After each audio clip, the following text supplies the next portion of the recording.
Sure, there's a lot of factors in what determines your home value, but there's only 3 things that really make the most impact. Hey, I'm Dan Beer with the Beer Home Team at eXp Realty. These are the 3 things that really determine the value of your home and how much equity you're going to be taking out of it. Number 1, competition. There's always competition for property, but typically the competition is between buyer and seller, the two of them fighting it out amongst each other.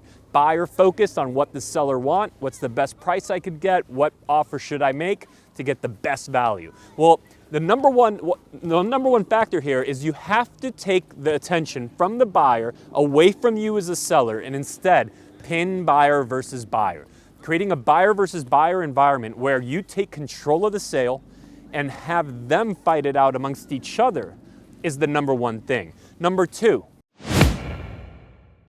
deferred maintenance has to be eliminated completely. These are things that are broken, torn, and obvious. Don't think about now the things like the oven, for example. The oven, it may not function, but you don't have to place that much focus or attention on it in terms of preparing for the sale because nobody's coming to your house and baking cookies, right, during the showings. So, of course you'll want to disclose it, of course it'll have to get addressed, but it's not going to impact what buyers will offer. However, when there's something that's just clearly out of place and distracting people's visual and experience and being in the home, it gets them into a place at best of where they're thinking to themselves, how much will it cost to fix this?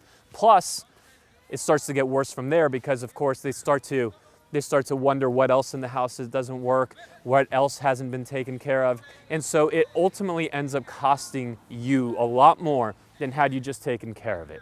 Number 3, condition. And the number 1 way to impact condition is staging.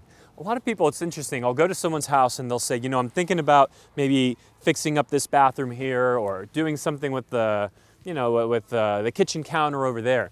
Thing is, that's thousands of dollars sunk into one space where just that will be upgraded, the rest of the house is the same. If you want to improve condition, which of course improves marketing and then ultimately improves the showing experience, it's staging. You'll never get more out of the home in any investment that you could possibly make in the sale than having the home staged. For a fraction typically of what you're going to pay to do one little powder room, you elevate the entire property. So put those 3 things in place. I'm Dan Beer with the Beer Home Team at eXp Realty, and we'll see you on the next one.